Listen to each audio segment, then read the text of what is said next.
افبہذا الحدیث انتم مدہنون، تو لوگوں اس قرآن جیسی شے سے تم سہلنگاری برت رہے ہو، غفلت برت رہے ہو، اس کو سمجھنے کی کوئی مادہ تمہارے اندر نہیں، اس کو پڑھنے کا کوئی شوق تمہارے اندر نہیں رہا، اس کو سمجھنے کے لیے عربی زبان نہیں سیکھ سکتے، انگریزی اتنی پڑھی کہ انگریزوں کو پڑھا دیں، میڈیکل پڑھنے کے لیے 20 برس کی تعلیم چل رہی ہے، 32-33 برس کا آدمی ہو گیا ہے، لڑکا پڑھ رہا ہے ابھی اسپیشلائزیشن کر رہا ہے، کتنا عرصہ، کس لیے؟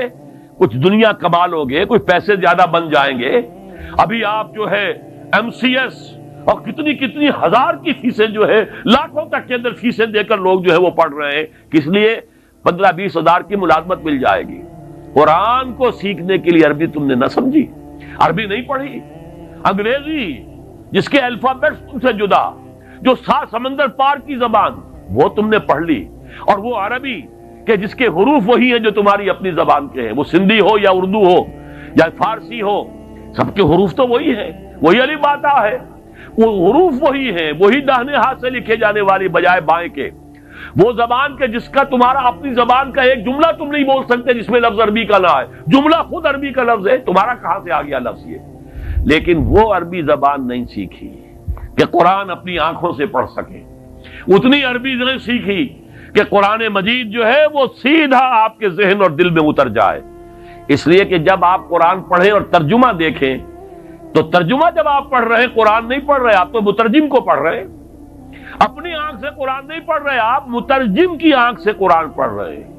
اور دوسری بات یہ نوٹ کر لیجئے کہ جب ایک دفعہ آپ نے آیت پڑھی، اب ترجمہ دیکھا، پھر وہاں لگا ہوا نمبر 30، اب دیکھا آپ نے حاشیے میں نمبر 30 کہاں، پھر اس کی کوئی وضاحت پڑھی، قرآن کا تسلسل ٹوٹ گیا، قرآن کی تاثیر اب نہیں آئے گی۔ قرآن کی تاثیر جب آتی ہے جب براہ راست آپ کے اوپر، آپ کے ذہن اور قلب پر قرآن نازل ہو رہا ہو، ترجمے کا بیریئر درمیان میں نہ ہو، یہ پردہ آپ کے اور قرآن کے درمیان حائل نہ ہوئی تو پردہ ہے، اور کوئی ترجمہ جو ہے قرآن کا قائم مقام نہیں بن سکتا۔ یہی وجہ ہے کہ ہمارے علماء کا فیصلہ رہا ہے، آج تک اس پر قائم ہے، کہ مجرد ترجمہ کبھی شائع نہیں کیا جانا چاہیے، متن کے ساتھ ترجمہ ہو، اس لیے کہ قرآن عربی زبان میں ہے، قرآن تو متن ہے، اس کا ترجمہ قرآن نہیں ہے۔ کسی نے کوئی غلطی کی ہو، کسی نے اپنی ذہن کے مطابق تو بہترین کوشش کی ہے، لیکن یہ کہ قرآن مجید اس کا قائم مقام نہیں بن سکتا ترجمہ۔ تو فَبِهَذَا الْحَدِيثِ أَنْتُمْ مُدْهِنُونَ، یہ مداہنت تم کر رہے ہو، یہ سستی، یہ سہل انگاری، یہ بے اعتنائی، یہ لاپرواہی اس کتاب سے جس کی شان کیا ہے؟ فَلَا أُقْسِمُ بِمَوَاقِعِ النُّجُومِ وَإِنَّهُ لَقَسَمٌ لَوْ تَعْلَمُونَ عَظِيمٌ إِنَّهُ لَقُرْآنٌ كَرِيمٌ فِي كِتَابٍ مَّكْنُونٍ لَا يَمَسُّهُ إِلَّا الْمُطَهَّرُونَ تَنزِيلٌ مِّن رَّبِّ الْعَالَمِينَ أَفَبِهَذَا الْحَدِيثِ أَنتُم مُّدْهِنُونَ وَتَجْعَلُونَ رِزْقَكُمْ أَنَّكُمْ تُكَذِّبُونَ۔ سخت ترین آیت اب آ گئی، تم نے اپنا نصیب یہ ٹھہرایا ہے کہ قرآن کو جھٹلا رہے ہو۔ آپ کہیں گے یہ تو ہماری بات نہیں ہے، ہم نے تو جھٹلایا نہیں، قرآن کو تو ہم مانتے ہیں، اللہ کا کلام ہے، چومتے بھی ہیں اسے، اس کو بڑے اچھے جزدان میں رکھتے ہیں، اوپر رکھتے ہیں، گر جائے تو پھر یہ کہ اس کا صدقہ دیتے ہیں وغیرہ وغیرہ، ہم نے جھٹلایا تو نہیں۔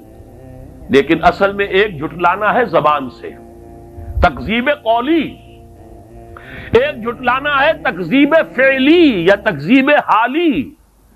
اگر آپ اسے پڑھتے نہیں، سمجھتے نہیں، اس پر عمل نہیں کرتے، اسے اپنا امام نہیں بنایا تو جھٹلا رہے ہیں آپ اس کو۔ اور یہ بھی کہیں آپ یہ کہہ دیں یہ اپنی طرف سے اتنی سخت بات کہہ رہا ہے، قرآن مجید سے دلیل دیتا ہوں، سورہ جمعہ کی آیت تو یاد ہوگی، مثل الذین حملوا التوراۃ ثم لم يحملوها کمثل الحمار يحمل اسفارا۔ میں تم سے پہلے ایک امت تھی، وہ امت مسلمہ، میں وہ آیت آپ کو سنا چکا ہوں، 2 دفعہ آئی ہے، سورہ بقرہ کے 6 رکوع کی پہلی آیت بھی وہی ہے اور 15ویں رکوع کی پہلی آیت بھی وہی ہے، ایگزیکٹلی وہی، یا بنی اسرائیل اذکروا نعمتی التی انعمت علیکم وانی فضلتکم علی العالمین۔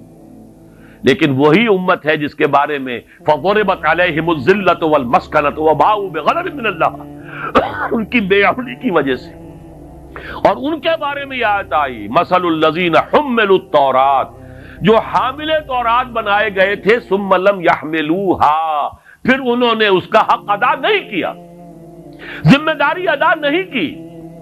کمثل الحمار یحمل اسفارا، ان کی مثال اس گدھے کی سی ہے جس پر کتابوں کا بوجھ لاد دیا گیا ہو۔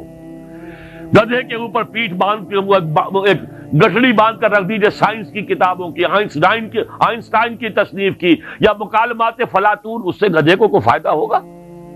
گدھا تو گدھا ہی رہے گا۔ کتابیں آپ نے لاد دی ہیں اس پر فلسفے کی اور سائنس کی اور منطق کی اور ہدایت کی۔